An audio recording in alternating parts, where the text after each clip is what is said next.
आता हे झालं आपलं वैयक्तिक आयुष्यातलं. पण जर आपण जगाकडे बघितलं किंवा आपल्या देशाकडे जर आपण बघितलं तर ज्या काही दुर्घटना घडल्या म्हणजे विमानाचं झालं, पहलगाम अटॅक झाला, तर 2026 साल न्यूमरॉलॉजीच्या हिशोबाने आपल्यासाठी कसं असेल, विशेषतः भारताला? मला खूप महत्त्वाचा प्रश्न वाटतो हा. थोडंसं सर्वांनी मी काही गोष्टी सांगतो तर लिहून घ्या, कारण ह्या पॉडकास्टच्या माध्यमातून मला लोकांपर्यंत हे पोहोचवायचं आहे की 2025 हा ट्रेलर होता. 2026 हा खूप मोठा पिक्चर आहे. इनफॅक्ट मी असं म्हणेल की 2032 पर्यंत आपण पृथ्वीवरती खूप काही अशा घटना घडून जाणार आहेत की ज्यामधून आपल्याला सावरायचं आहे. तर सगळ्यात पहिलं तर पाणी उकळून प्यायला सुरुवात करा आत्ताच. नंबर 2, तुम्ही जिथे आहात तिथे सेफ आहात का? पाण्यापासून थोडंसं दूर जा. म्हणजे काय होणार आहे? सुनामी येईल. कधी येईल साधारण? 27-26च्या मिडमध्ये. कारण भूकंप येणार आहेत. भूकंपांमुळं मल्टिपल भूकंप आहे. मी एक साधारण अंदाज देतो. कॅन्सर लाईन जी आहे जी आपल्या भारताला क्रॉस होती आहे त्याच्या आजूबाजूला मोठ्या प्रमाणात भूकंप होणार आहेत. मग ते भूकंप पाण्यामध्ये म्हणजे समुद्रामध्ये सुद्धा होतील आणि त्याचा आपल्याला मोठा फटका बसणार आहे. मी पाणी उकळून असं प्या म्हणून सांगितलं की अशी एक महामारी येणार आहे की ज्याला तुम्ही असं म्हणू शकता की कोरोना हा ट्रेलर होता. पण ती पाण्यातनं येणार आहे. पाण्यातनं येणार आहे.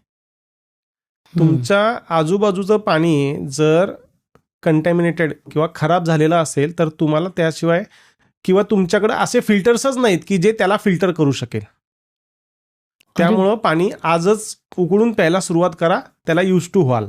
कधी होणार आहे साधारण? हे तुम्हाला आता 26 पासून सुरुवात होतील. 26च्या एंड आणि 27चा स्टार्ट तुम्ही सर्व गोष्टी फेस करताल.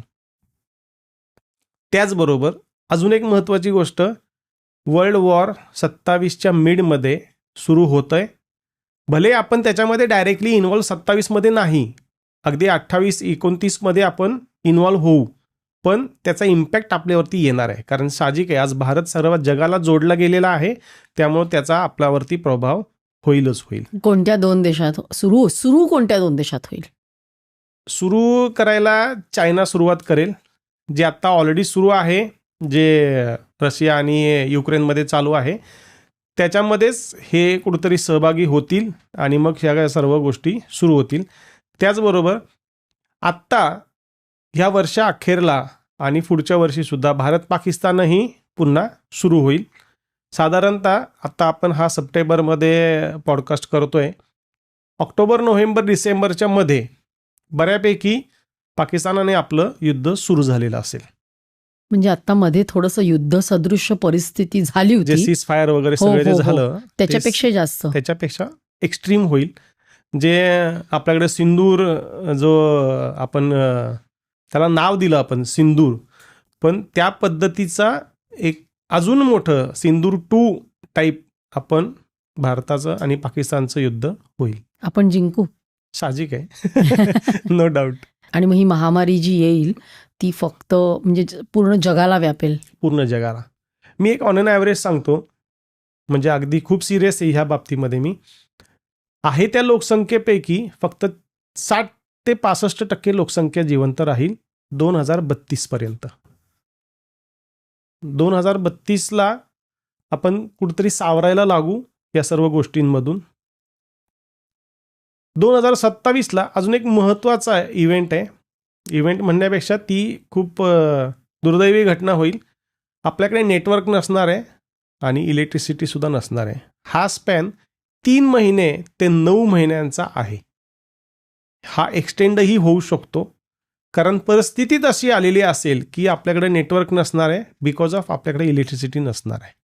हा एक खूप महत्त्वाचा आहे. कसं होणार आपलं? कसं होणार?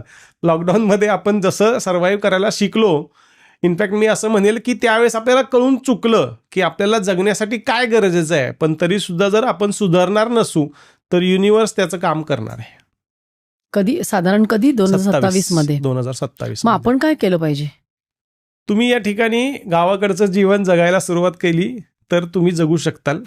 त्या गोष्टींना ॲक्सेप्टन्स आणा की एवढ्याशा गोष्टींमध्ये सुद्धा आपण जीवन जगू शकतो. आता त्यावेळेस तुम्हाला रॉकेल, डिझेल, पेट्रोल हे काही मिळेल नाही मिळेल माहीत नाही, पण मेणबत्त्या मात्र कलेक्ट करून ठेवा. घरामध्ये नेटवर्क नसणार आहे, त्यामुळे UPI पेमेंट्स होणार नाहीत, कोणत्याही पद्धतीचे तुमचे ट्रान्झॅक्शन होणार नाहीत. कॅश घरामध्ये कंपल्सरी ठेवा, जी तुम्हाला 3 ते 4 महिने कमीत कमी तुमच्या खाण्यापिण्यापुरती पुरेल एवढी कॅश कंपल्सरी घरात ठेवा. 2027 म्हणजे अजून आपल्याकडे वेळ आहे, थोडासा वेळ आहे. तर त्या गोष्टींसाठी आज प्रिपेरेशन सुरू करा, हे खूप महत्त्वाचं आहे. 26 मध्येच तुम्हाला यातल्या काही गोष्टी दिसतील. तुम्ही मध्ये पाहिलं असेल तर एक दिवस अमेरिकेमध्ये पूर्ण लाईट गेली होती. त्याच पद्धतीचं 15 दिवस, मग 1 महिना, मग 3 महिने असं करत करत आपल्याला ते सोसावं लागणार आहे. तुम्ही म्हणताय त्याप्रमाणे सुनामी येईल किंवा भूकंप होईल, तर कुठल्या कुठल्या, म्हणजे आता मुंबईजवळच राहतो ना आपण, मुंबईमध्ये, तर मुंबईला पण धोका आहे का? येस, 2026 साली. आणि कुठल्या शहरांना धोका आहे? असे खूप आहेत की जे समुद्र किनाऱ्यावरती आहेत, अशा सर्व ठिकाणी धोका आहे. मी सांगितलं ना, कॅन्सर लाईन जी आहे ना, त्या कॅन्सर लाईनच्या आजूबाजूला जेवढे पण काही आहेत त्या सर्वांना धोका आहे. म्हणजे आपण यासाठी जे प्रॅक्टिकली करायचं ते करायचंच आहे, म्हणजे तुम्ही म्हणालात तसं. आणखीन काय करू शकतो? सर्वात महत्त्वाचं, हे सगळं घडतंय युनिव्हर्सल एनर्जीजमुळं. माझी सर्व प्रॅक्टिस युनिव्हर्सल एनर्जीजमध्ये आहे. तुम्ही मेडिटेशन करणं खूप गरजेचं आहे, जे युनिव्हर्सल एनर्जीजवरती डिपेंडंट आहे. म्हणजे काय, थोडक्यात जिथे तुम्हाला कोणता मंत्र गरजेचं नाही, तुमचं पोश्चर महत्त्वाचं नाही, पण फक्त युनिव्हर्सल एनर्जीज ज्या ठिकाणी आहे. मी एक उदाहरण द्यायचं तुम्हाला सांगतो, तर रेकी हे एक युनिव्हर्सल एनर्जी आहे. अशा पद्धतीचे खूप सारे मेडिटेशन्स आहेत की ज्याच्यामध्ये युनिव्हर्सल एनर्जीज इन्व्हॉल्ड आहेत किंवा त्याचा इम्पॅक्ट किंवा त्याची गरज त्यामध्ये भासते. अशा पद्धतीचे मेडिटेशन्स करणं खूप गरजेचं आहे. आणि आता तुम्ही म्हणालात साधारण 60% लोकसंख्या नाहीशी होणार, 60% शिल्लक राहणार, म्हणजे साधारण 30-35% लोक जातील. कशाने जातील? आणि वर्ल्ड वॉर, या सगळ्यांमध्ये तेवढी जनता, म्हणजे मी एक टेंटेटिव्ह आकडा सांगितलाय, कदाचित हा वाढूही शकेल, हा कमी होऊ शकेल, पण ज्याचं त्याचं कर्म आहे. याच्यामध्ये अजून एक गोष्ट खूप महत्त्वाची आहे, ज्याच्यावरती गुरुचा वरद हस्त आहे किंवा जो गुरुला मानतो, जो गुरुच्या आज्ञेचं पालन करतो, ज्याच्यावरती गुरुचा आशीर्वाद आहे, अशा व्यक्ती खूप पुढे जाऊन, कारण साधारणतः सतयुग आता लागेल असं एक अंदाज आहे, 2030 अंक 3 जसं मी सांगितलं गुरुचा, तर तिथे सगळं जे आहे ना हे त्या पद्धतीचं होईल सुरू. त्यामुळं गुरुचा आशीर्वाद खूप महत्त्वाचा आहे. ज्यांना सर्व्हाइव्ह करायचंय त्यांच्यासाठी तरी कमीत कमी महत्त्वाचं आहे. ही क्लिप शेवटपर्यंत बघितल्याबद्दल खूप खूप धन्यवाद. संपूर्ण एपिसोड बघण्यासाठी खाली दिलेल्या लिंकवर क्लिक करा आणि सर्व काही चॅनलला सबस्क्राईब करायला विसरू नका.